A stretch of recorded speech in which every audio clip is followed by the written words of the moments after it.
Hello, my name is Greg Lehman. Welcome to Moonbeams. My guest today is Sullivan Summer. Thanks for joining me. Thank you so much for having me.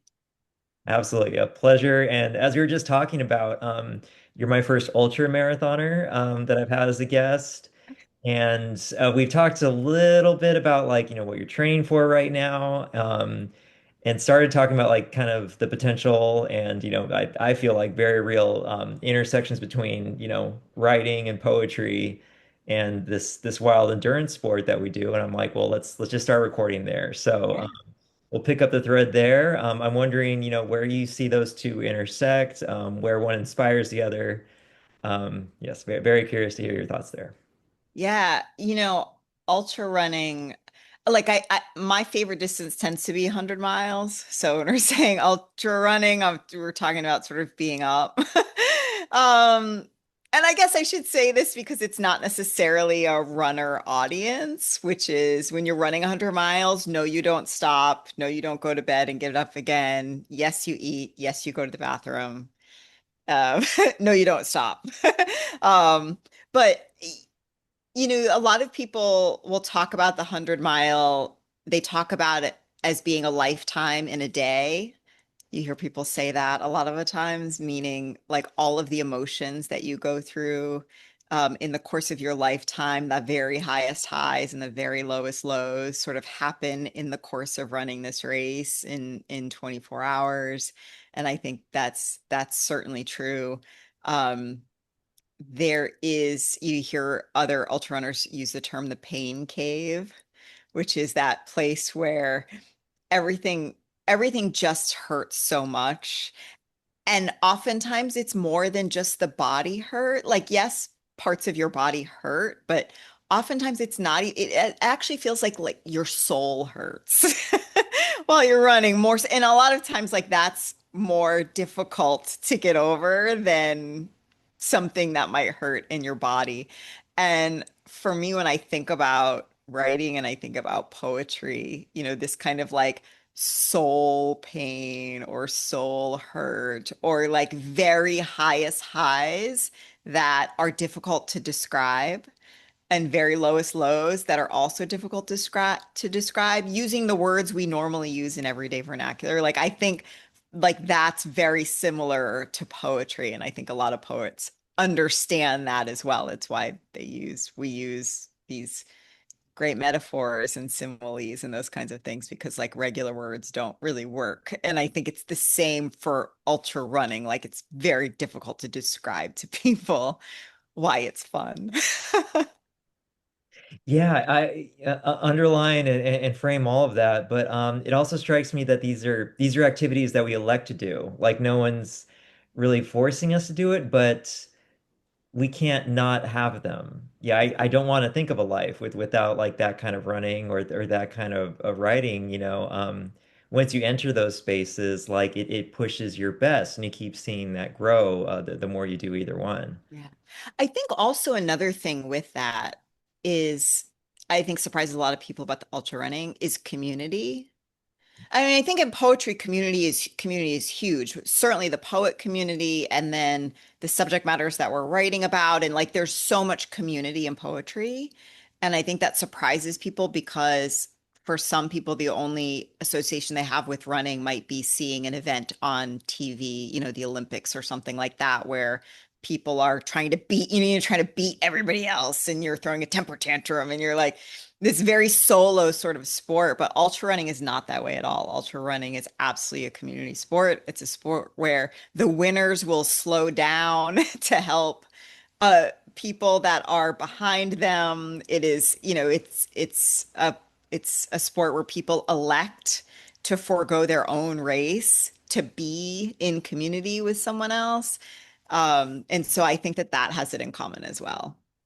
Yeah, it's very altruistic. We help each other, like even in with crewing and pacing and everything like that. We're there for each other and we grow through that, Yeah. mutual support of each other quite a bit. And yeah, anybody who's thinking about getting into either one, like I can't root for you more. And I'm glad you've had that experience. And then Yeah. if you wanted to, I think the challenge that you're coming up on here is pretty is pretty interesting too, if you want to share a little bit about what's ahead for you. Yeah, so I during the pandemic, I had signed up for a virtual race during the pandemic because of course like everybody was doing virtual races during the pandemic and it happened to be there was a 12-hour race. It was virtual honor system and it was very close to my birthday in the summer when I signed up for this. And so I decided to run my age um, because I thought that would just be a fun thing. And so I've done it every year since. And so in a few weeks, I'll be 48. And so I will run 48 miles for my 48th birthday. But then in the figuring out, because I don't necessarily do it on my birthday, I do it sort of near my birthday, depending on my schedule. And as sort of figuring things out, I realized there was also a marathon happening the day before my birthday. I couldn't figure out how to turn the marathon, logistically turn the marathon into 48 miles. So I decided to do both. So on a Thursday, I will run 48 miles. And then the following day is the marathon, which of course the marathon is 42 kilometers, but Yeah. I will add six onto that to run 48 kilometers. So I'll run 48 miles and 48 kilometers in 48 hours. And then the following day, I will turn 48. Astounding. Yeah. Absolutely astounding. And then we had, we could probably talk, for hours about training and everything. And you had mentioned that, you downloaded a training plan that was kind of, just unimpressive. Yeah, well, it's not that it was unimpressive. It was that I've been ultra running since 2016 Yeah. was my first ultra race. So I've been doing it long enough now that like I know how things work. And I know how my body and I know how my own body works. And so I had downloaded a training plan and as I got into it, I decided this is probably not going to work for me. I don't think there's enough mileage in it. So I piled on a bunch more miles. So we'll see how that shakes out. Um, yeah, when it's time to race. Yeah, I mean, we never know, but just No. and I didn't catch any like ego in it or anything like that. It's just like 16-mile long runs, whatever. Oh yeah, well no, I was saying yeah, so I was saying in 3 weeks I'm running this like 48 and 48. But so far my long run has only been 16 miles, which Yeah. is too short. Like I've done I much like poetry, right? Like I think I don't know, maybe this is just me. When I started writing poetry, we're taught there's all these rules, right? Like the poem has to do this and it has to do that. It has to be this, it has to be that. Whether you're writing in a formal form or not, like there's this impression of like all of these rules. And I think also when you start running the kind of distances that require training plans. And like I remember my first 100 miler, like I followed the training plan like to the quarter mile. Like so strictly because I wanted to do it right. And over time, you realize in ultra running that the day is going to be the day. The race is going to be the race. The weather's going to do what it's going to do. Your body is going to do things it has never done before that day and will never do again. Like, there's only so much you can control. Like, you just have to give over.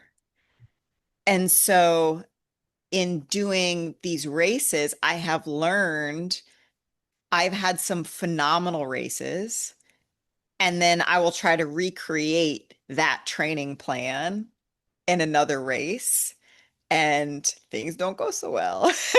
And other times where you think, oh, yeah, like there's only but so much you can control in all of it. So yeah, I was saying like I need to like kick it up. Like I don't feel good about this. This isn't going to work. Like some of that is based on my own experience in the past of like and for sure it's a bit trying to recreate things that have worked in the past, but I also know that like the day is going to be the day and there's only but so much control I'm going to have over it, so I should not try to do this.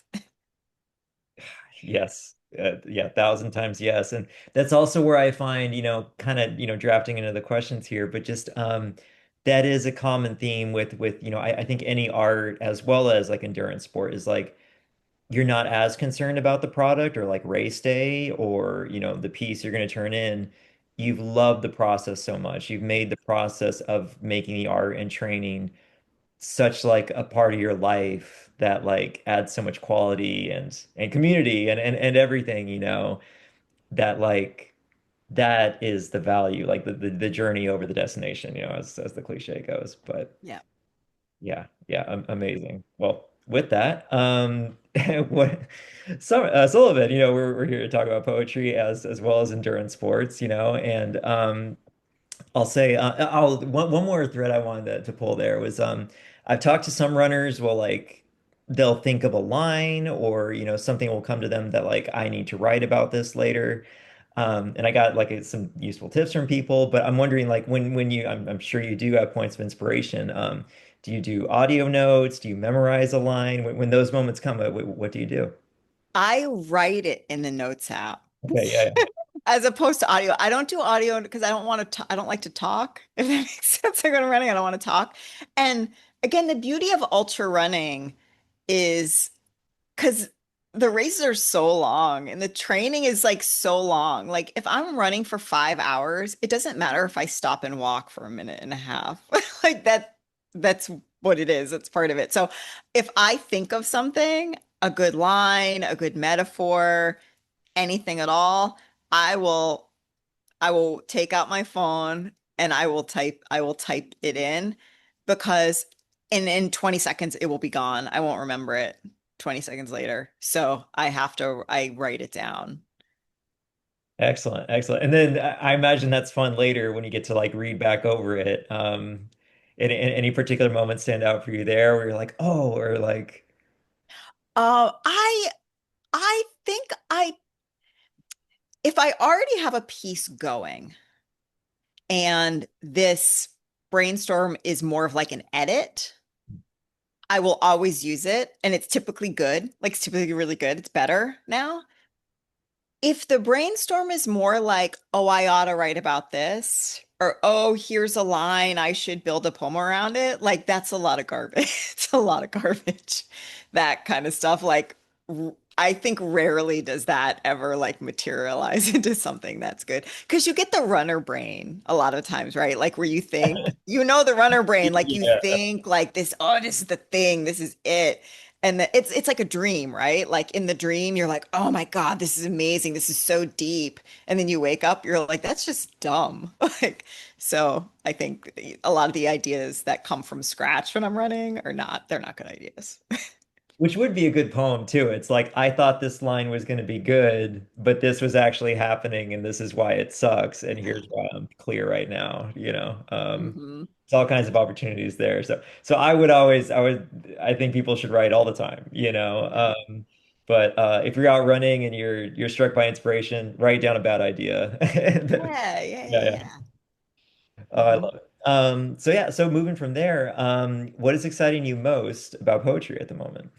Yeah, well, and in fact, before we started recording, you and I were talking about this as well. I'm a podcaster with the New Books Network, Oh yeah. Oh and yeah. as an enormous perk of being a literary podcaster is you get to talk to the authors about their books. And so there's been a handful of poets I've had the opportunity to talk to recently, and so that's what's really exciting me. And so I recently spoke with Frank X. Walker. His latest book, Loaded Nine Times, just won the Penn Volcker Award. That's a book of, the entire book is about the US colored troops during the Civil War. And so there's a lot of persona poems and those kinds of things. And that I recently spoke with Honoré Fanon Jeffers about her new essay collection. I spoke with and then so those two are out already. But then I also spoke with Evie Shockley.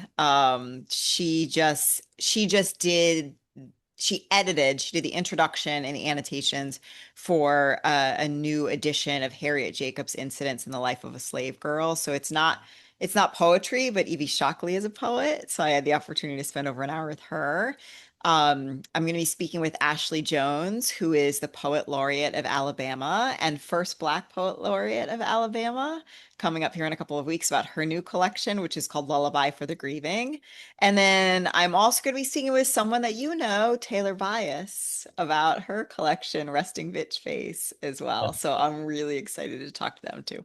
Oh my God. Yeah, she didn't tell me she was going to be on, basically my favorite podcast. That's because I found her from your Get podcast. out of here. Oh my God. Yeah. Okay. Yeah. Yeah, so this is okay. So all right, here's how this works. We're Yeah. just gonna name drop. We're just gonna put all the connections together, name drop all the connections. Yeah, yeah, yeah, yeah. I am very close friends with the poet Rose at Castellano, who you Yeah. interviewed, but I am good friends with Rosa.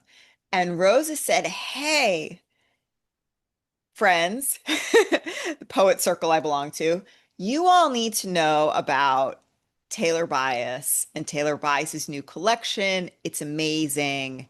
Here's a link to a show that Taylor just did. And so I watched it, and it's your show. And I was like, I want to talk to Taylor Bias. So I reached out. She said yes. And this is how the poetry community works. That's absolutely that's Yeah.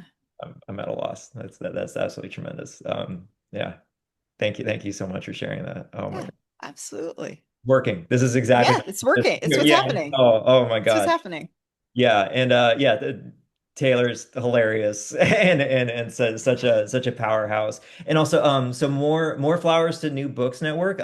You shared with me they give you the keys to, do what you want to do. And if you could share just like the Freedom U show, because like I can't say enough good things about it, about the institution itself.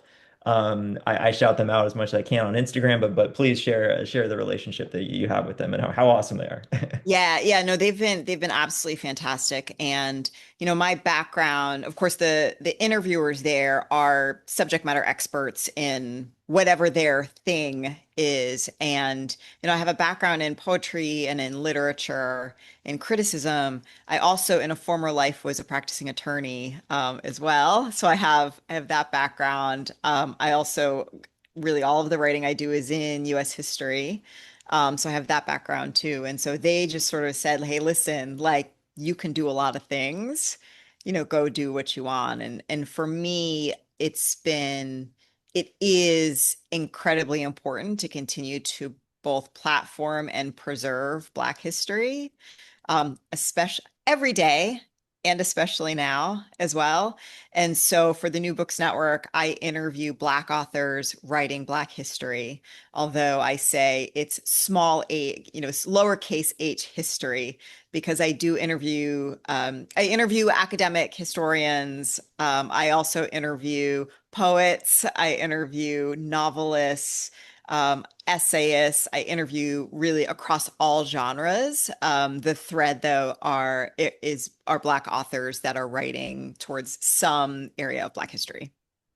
And I love that, all day, but just that you told them that was going to be your goal, and they just said, yeah, as fast as you can. Let's get as much as you can. I love that about them, and I wouldn't expect anything else from the new Yeah. book. Um, Yep. a diamond mine every time I listen. So Yeah. They're great. They're fantastic. and you have some episodes coming up. I have a bunch of episodes A lot. coming. I have a bunch of episodes coming out. As I said, I have one with Evie Shockley coming out, which is I'm really excited about. Another one coming out. I'm trying to think of the ones that are coming out most recently after this. Another one coming out about by a woman named LaShawn Harris, who is historian and a journalist. She has written the first ever biography of a woman named Eleanor Bumpers, who was killed by the NYPD in 1983 during an eviction proceeding. Nobody has ever written the biography. Nobody has ever really given this woman really the dignity of having her story told. And so LaShawn Harris has written a absolutely beautiful, meticulously researched biography that comes out next month. Um, yeah, a lot coming out, so I'm excited. Brilliant. Can't wait for that. And I'm struck by um the more we reshare these stories, we are reaching people who wouldn't have heard them otherwise, Yes. So like just, you know, getting the new books network out more. And we were also speaking about like the privilege of reading, like not everyone has access or time or anything like that, but just, you know, me having this to talk about, these stories that are coming out. And this is this woman's like the first time her story is being told, and somebody's going to hear about this because of us talking about this story. So just thank you so much for everything you're doing in that space. I love it. Yeah. But yeah, so I'll try to move on. Goodness. So from there, which poets are most impactful in getting you to become a poet? So I was thinking about this. The first two poets I was introduced to was Shel Silverstein, Oh, yeah. first and foremost, in the third grade. Um, and Edgar Allan Poe in the fourth grade, which in hindsight, I think like I can't believe my fourth grade teacher gave me like all this Edgar Allan Poe, which I don't think I fully understood at the time. But in hindsight, looking back, I mean, I liked it, but in hindsight, looking back, I think I enjoy narrative poetry. Still to this day, I tend to sort of gravitate towards poetry that's a little bit more narrative. I think also, I mean, this isn't the case so much with Shel Silverstein, but certainly with Edgar Allan Poe. I think about myself as being a very happy person, I'm a very positive person, like those kinds of things. But like my pen is like all of my unhappiness and my angst and all of that like comes out through the pen. So I think when I think about like my relationship with Edgar Allan Poe, like it makes a lot of sense to me of like yeah, because it was all like super dark. Like the writing is dark. The writing is not particularly happy, joyful. Like I don't think I've ever written anything joyful in my life. I mean, I have fun doing it, but like it's not, nobody reads my stuff and is like, yay, like that's just not my outlet for joy. Yeah, yeah. And it's that's that journey. That's what you bring to the table. And I'll also say, like, I mean, Shel Silverstein, I mean, the Giving Tree ends with the tree getting chopped down, right? Well, Like, yeah, I mean that book is just horrendous for a lot of reasons. yeah, yeah. Like, So we're all many selves, and like, yeah, I think about how all of us have pain and joy and everything like that, and whatever gets on the page, that's not all us either, but like it's essential, and we grow it on the page and surprise ourselves sometimes. Mhm. Yeah, I love yeah, it. So yeah, moving from there, if you could change something about how culture reviews poetry today, what would it be? yeah. So I think a lot of the community, I have a poetry community and a writing community, but I belong to a lot of other communities that are not communities of poets. And so when I think about specifically of those communities, I think that, so many of us were reared on Shakespeare and I'm probably going to say controversial things. Emily Dickinson and Wordsworth and Blake and like just stuff that's like hard to grasp and not hard to grasp for everybody. Like some people read Emily Dickinson and like their heart sings, even if they're 10 years old kind of thing. But for a lot of people, they don't. And I think that gets in there. That and also these, we learn these terms, even if we don't know what they mean, like sonnets and iambic pentameter and like all this, there's like all these rules, right? Like goes back to like the rules thing. And I think it scares a lot of people away. And so the people then come to poetry or they're forced to poetry and they say, well, I don't get it. And that's like that they don't say that about a single poem. They say that about the genre. Like, I don't get it. And one of the like things, one of the best things that happened to me that I feel so fortunate for is, I don't have an MFA.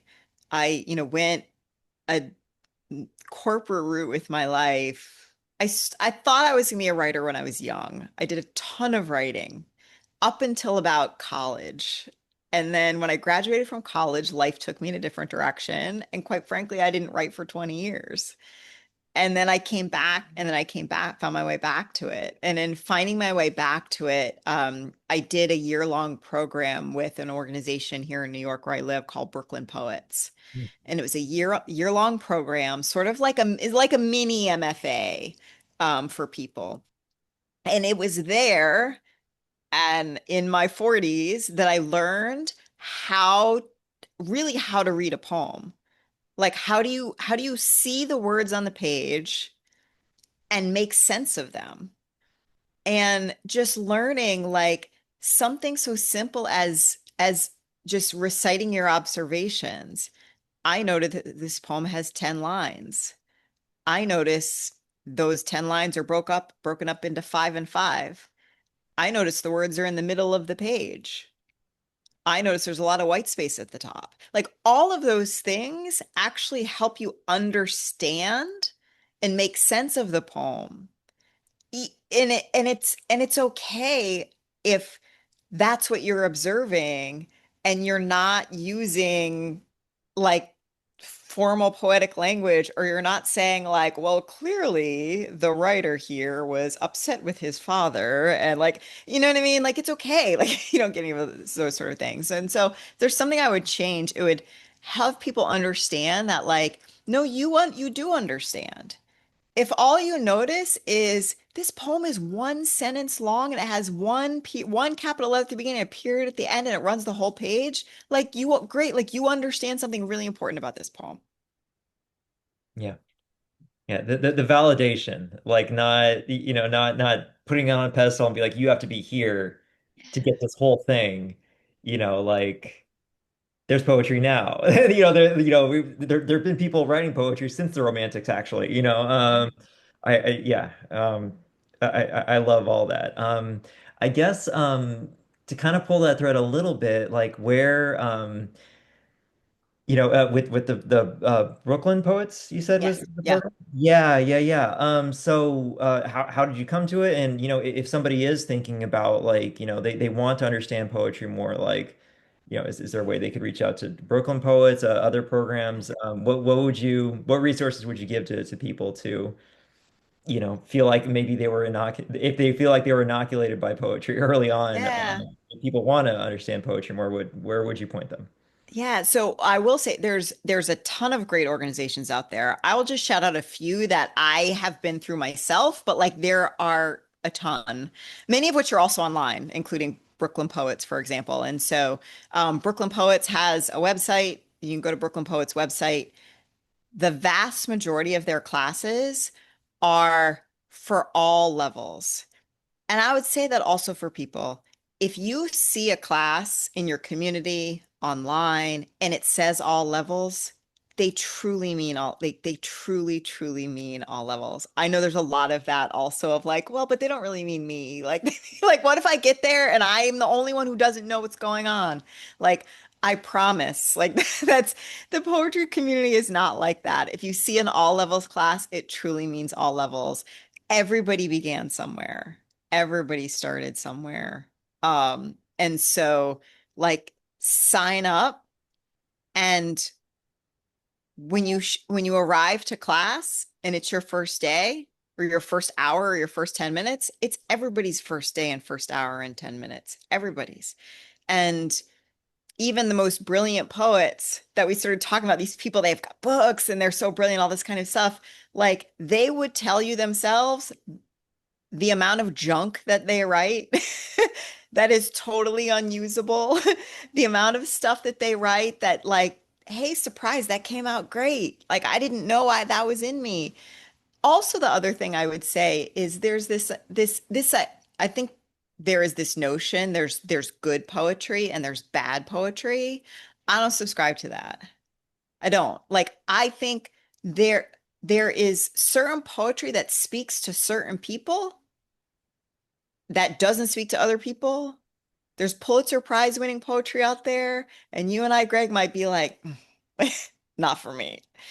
And other poetry that were like, this is the best poem that's ever been written, and this person doesn't have a book, and this person doesn't have an MFA, but this is the best poem I've ever read. Like, it's so personal. So I think people also need to like get this idea about of like this is good and this is bad. There is no such thing as objectively good poetry and objectively bad poetry, in my opinion.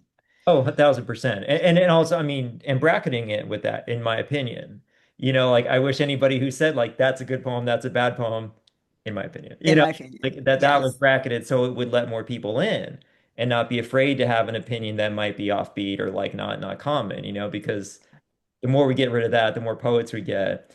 And thank you for sharing the resources too, because I feel like if people get looped in this conversation because they're like, oh, he's talking to an ultra marathoner, on this one, but I don't get poetry. It's like, well, now they have no excuse. They have to get on, Boston Poet or Brooklyn Poets Yeah. and learn about poetry. Yeah, Bro I would say Brooklyn Poets, the Poetry Society of New York. Again, they have tons of virtual stuff. So New York, but tons of virtual stuff. Um, Hugo House, which is out in Seattle. Corporeal Writing, which I think is out of Portland. Yeah, those are a bunch of really good ones that are accessible from anywhere. Outstanding. Really appreciate it. Um, Total lane change. You ready for word association here? Is it going to be running related? You might. Couple words might. All right. You ready to rock? Yes. Okay. Training plan. Excel. Time. Hours. Raven. Raven. Black. Endurance. Lungs. Family. Poets. Rough draft. Paper. Final draft. Paper. TikTok. Dancing. Politics. Oh. It was great. Depression. And hope. Mm, sunshine. Cool. You passed. You did great. Great. Cool. And then favorite line that you'd like to share. Also, I Yeah. knew Raven without knowing Poe was going to come up, so he's kind I of. know. I know. I was like, But cool. um, yeah, so this is by a poet named Warsan Shire, and she is a British Somali poet. And the first line of she has a poem called Home, and the first line of Home is, "No one leaves home unless home is the mouth of a shark." Mm, yeah. Yeah, I really love that one. Yeah, and kind of it's she's contemporary or Yeah, she's contemporary. She's okay. contemporary. Yeah, that's from her book. The book is Bless the Daughter Raised by the Voice in Her Head, and it's from 2022. The title's a poem too. My Oh goodness. yeah, yeah. No, in my opinion, she's amazing. Mine too. Mine too. Well, great. Thank you so much. And then recent and upcoming publications of yours that you'd like to speak to? Yeah, so I just published my first chapbook, Yes. just came out, Performance Anxiety. And this is from Black Sunflowers Poetry Press, which is a press out of the UK. You can grab it at their website. And it looks at this intersection between being a woman and being a Black woman, being an adopted person, I'm an adoptee, and performance and all the ways one performance in sort of all its different iterations. And so it deals with this sort of cross section of um, race and gender and adoption and politics and pop culture. And sort of like all of those sort of things are in the book, and so I'd encourage people to check it out. And if you want a little preview of it, on my website, I call it a reader's guide, but it's really an essay. But there's photos and videos and that kind of stuff in there too, and so you can check out the essay, and that will sort of give you a sense of the pieces that are in the collection. Yeah, 100%. Two things. If you could hold up the cover, tell me about the cover. It's I love it. Yeah, yeah, the cover is amazing. And the cover image is by Hiroshi Takibana. And the press, Black Sunflowers, publishes a cohort of chapbooks every year. And so we're a cohort of four this year.